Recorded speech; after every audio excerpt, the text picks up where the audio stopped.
ناظرین السلام علیکم، ایک دفعہ پھر آپ کو اپنے یوٹیوب چینل پر خوش آمدید کہتے ہیں۔ ابھی متحدہ اپوزیشن پی ڈی ایم کا جلسہ ختم ہوا ہے، مولانا فضل الرحمان نے آخری تقریر کی ہے، اس حوالے سے آج آپ سے کچھ بات کرنی ہے۔ اور جو جلسے میں بیانات ہیں، جو بیانیہ ہے، وہ روز بروز مزید تند ہوتا جا رہا ہے۔ اب اس سے پہلے کہ ہم جلسے کے مقررین کے بارے میں بات کریں کہ انہوں نے کیا کہا، جو اوورآل تاثر اس جلسے سے یہ نکلتا ہے وہ یہ ہے کہ اپوزیشن کی یہ تحریک دن بدن زور پکڑتی جا رہی ہے۔ گوجرانوالہ میں بہت زیادہ لوگ تھے، کراچی میں اس سے زیادہ لوگ تھے، اور کوئٹہ میں جو لوگوں کی تعداد تھی وہ کہا جاتا ہے اس سے زیادہ تھی۔ اب لیکن کچھ اقدامات ایسے ہو رہے ہیں جو بڑے افسوسناک ہیں۔ جو قائدین کا، سیاسی جماعتوں کا حق ہے کسی بھی حکومت کے خلاف احتجاج کرنا، وہ احتجاج کر رہے ہیں، لیکن کوئٹہ کے راستے بند کیے گئے اور اس کا سٹیج پہ بھی بار بار ذکر ہوا۔ انٹرنیٹ کی سہولت جو ہے وہاں پر ختم کر دی گئی، اس کے علاوہ ٹیلی فون کی سروس ختم کر دی گئی، اور کہا یہ گیا کہ یہ آپ کی حفاظت کے لیے ہو رہا ہے۔ لیکن یہ مقررین نے یہ بھی کہا کہ ہم جانتے ہیں کہ ہماری جان کی اور حفاظت کی کسے پرواہ ہے، اور یہ اقدامات کیوں ہو رہے ہیں۔ مولانا فضل الرحمان نے بھی یہ کہا کہ جتنے لوگ یہاں پر موجود ہیں اس سے زیادہ لوگ رستے میں رکے ہوئے ہیں۔ یہ بہت تشویشناک بات ہے، اس لیے کہ اس سے لگتا ہے کہ خوف کی کیفیت ہے کہ کسی طرح لوگ زیادہ تعداد میں اکٹھے نہ ہو جائیں۔ اس کے باوجود لوگ اکٹھے ہو رہے ہیں، اس کے باوجود کہ اگرچہ نواز شریف صاحب کی تقریر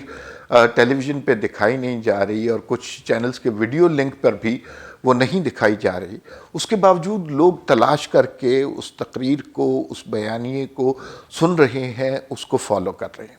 جو دلچسپ بات یہ ہے جو تمام مقررین نے کی، سبھی نے عمران خان کا ذکر کیا، لیکن عمران خان کا ان جلسوں میں ایسے ذکر نہیں ہوتا جیسے یہ سیاسی جماعتیں اپنے مخالف کا ذکر کر رہی ہیں۔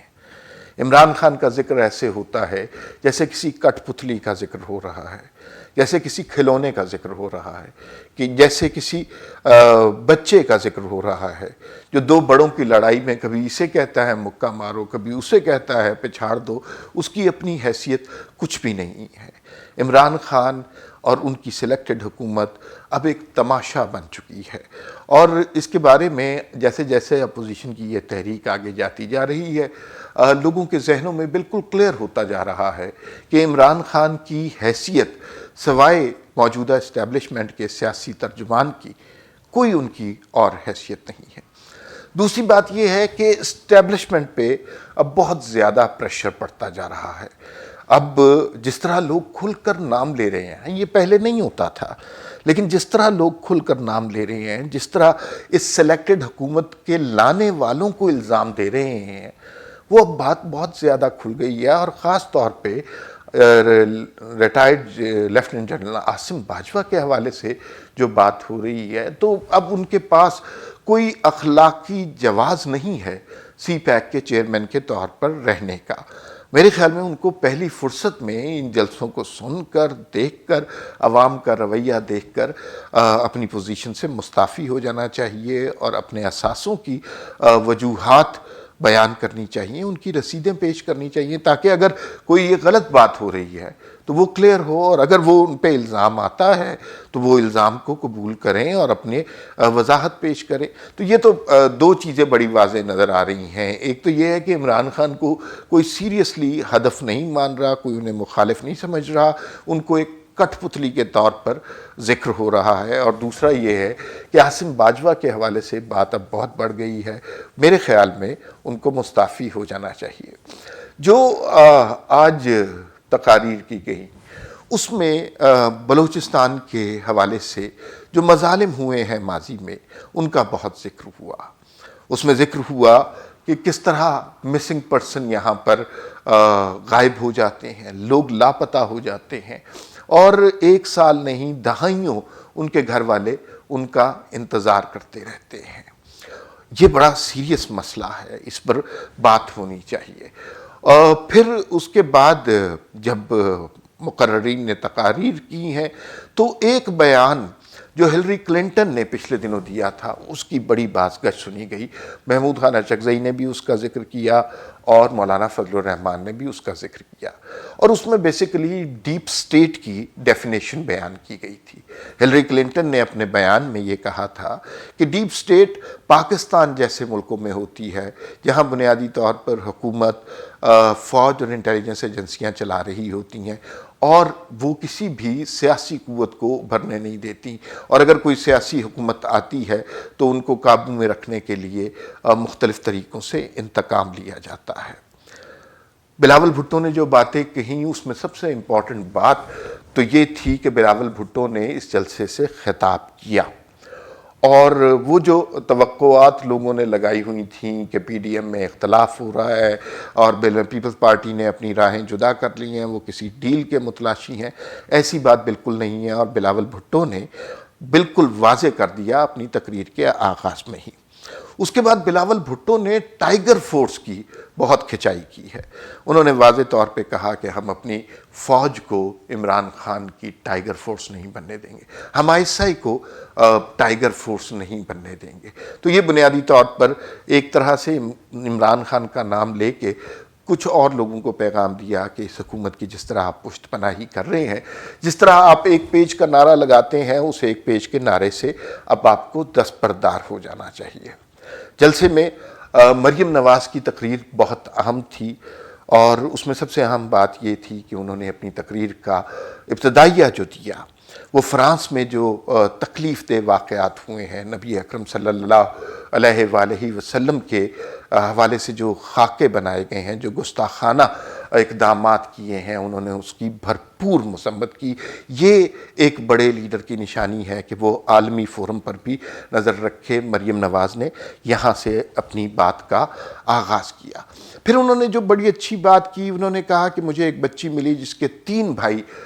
جوان بھائی لاپتہ ہیں، اور بڑے ایموشنل سینٹنسز تھے ان کے کہ میں اپنی والدہ کے انتقال پر اتنا نہیں روئی، میں والد کی گرفتاری پر اتنا نہیں روئی، میں اپنی قید پر اتنا نہیں روئی، لیکن اس بچی کا غم سن کر، اس بچی کا دکھ سن کر میری آنکھوں میں آنسو آ گئے ہیں۔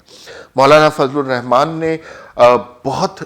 کھچائی کی اس حکومت کی، بلوچستان کے دکھوں کے حوالے سے بہت واضح موقف اختیار کیا، اور انہوں نے یہ بات واضح کر دی کہ جو لوگ ہمیں غدار غدار کہہ رہے ہیں، جو اینٹی اسٹیٹ کہہ رہے ہیں، وہ بنیادی طور پر وہ لوگ ہیں جنہوں نے کشمیر کا سودا کیا ہے، کشمیر کو فروخت کیا ہے، کشمیر کے مظلوموں کی آہوں کو اور ان کے دکھوں کو اور ان کے بچوں کے آنسوؤں کو فروخت کیا ہے۔ کشمیر کے حوالے سے مولانا فضل الرحمان نے بڑی کلیئر کٹ پالیسی لی۔ اکانومی پہ مولانا صاحب بہت گرجے برسے، اور انہوں نے کہا جب ہماری حکومت تھی مسلم لیگ نون کے ساتھ جو اتحاد تھا، اس کے اندر ہمارا گروتھ ریٹ جو ہے وہ 5.8 تھا، 5.5 اگلے سال کا تھا، اور پہلے سال میں ہی یہ 1.3 پہ لے آئے، اگلے سال میں وہ مائنس پہ چلا گیا۔ اور پھر انہوں نے یہ پیغام دیا کہ یہ حکومت اگر چلتی رہی، اور انہوں نے سوویت یونین کی بھی مثال دی، تو یہ پاکستان کی سلامتی کے لیے خطرہ پیدا ہو سکتی ہے۔ میری نظر میں جلسے کا سب سے اہم خطاب نواز شریف صاحب کا تھا۔ نواز شریف صاحب اپنی بات پر مکمل طور پر قائم ہیں، بلکہ ہر تقریر میں وہ ہر جلسے میں خطاب کرتے ہوئے ایک قدم آگے جاتے ہیں۔ انہوں نے واضح طور پر نام لیے، انہوں نے ذکر کیا جسٹس شوکت عزیز صدیقی صاحب کا، کہ کس طرح ان کے پاس لوگ پہنچے اور انہیں اپنا موقف بدلنے کو کہا گیا، اور انہیں کہا گیا کہ کس طرح ہماری 2 سال کی تیاری ضائع ہو جائے گی۔ یہ سب کچھ ہو رہا تھا ایک منتخب حکومت کو نکالنے کے لیے۔ انہوں نے قاضی فائز عیسیٰ کے فیصلے کے حوالے سے بھی ذکر کیا۔ اچھا، اس کے ساتھ ساتھ انہوں نے بغیر کسی خوف کے نام لیا جو ہے جنرل قمر باجوہ کا اور جنرل فیض حمید کا۔ ساتھ ساتھ انہوں نے وہی بات دہرائی جو پہلے کہی تھی کہ پاکستان کی فوج ہمارے لیے بہت محترم ہے، ہم اداروں کے خلاف نہیں ہیں، ہم فوج کے خلاف کیسے ہو سکتے ہیں؟ فوج کا سپاہی جو سرحد پر کھڑا ہماری حفاظت کرتا ہے وہ ہمارے لیے بہت محترم ہوتا ہے،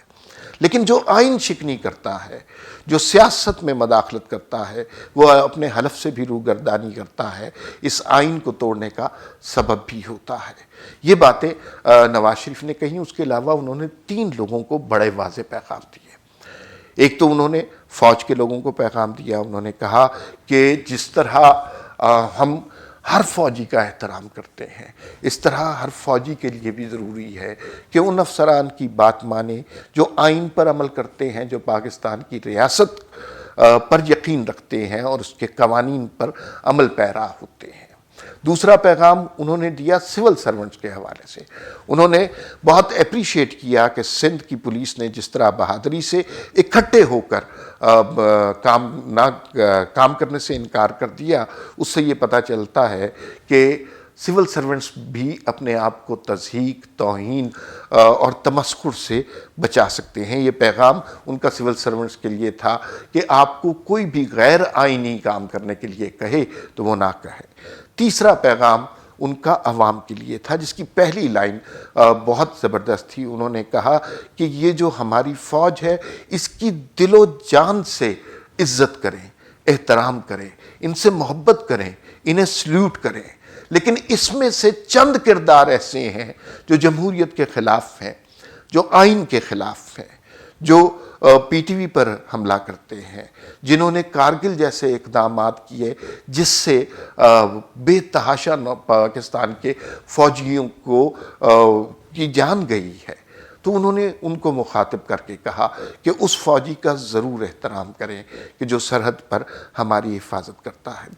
اپوزیشن کا یہ جو بیانیہ ہے، یہ دن بدن طاقتور ہوتا جا رہا ہے، لوگ اس کے ساتھ زیادہ سے زیادہ ہوتے جا رہے ہیں۔ اب دیکھنا یہ ہے کہ اگلے جلسے میں کیا ہوتا ہے، لیکن اب جو اسٹیبلشمنٹ کے چند کرداروں کی بات ہو رہی ہے، وہاں پینک کی بھی سچویشن ہے اور انہیں اب اس صورتحال میں کچھ عملی اقدامات لینے پڑیں گے، ورنہ بات ان کے ہاتھ سے آگے نکل جائے گی۔ اور مجھے یوں لگ رہا ہے کہ نواز شریف اب نہ وزیر اعظم بننے کے لیے یہ کچھ کر رہے ہیں، نہ سیاست کے لیے یہ کچھ کر رہے ہیں۔ مجھے لگتا ہے ان کی ہر تقریر سے، ہر لفظ سے وہ تاریخی طور پر اس ملک کی سمت درست کر رہے ہیں۔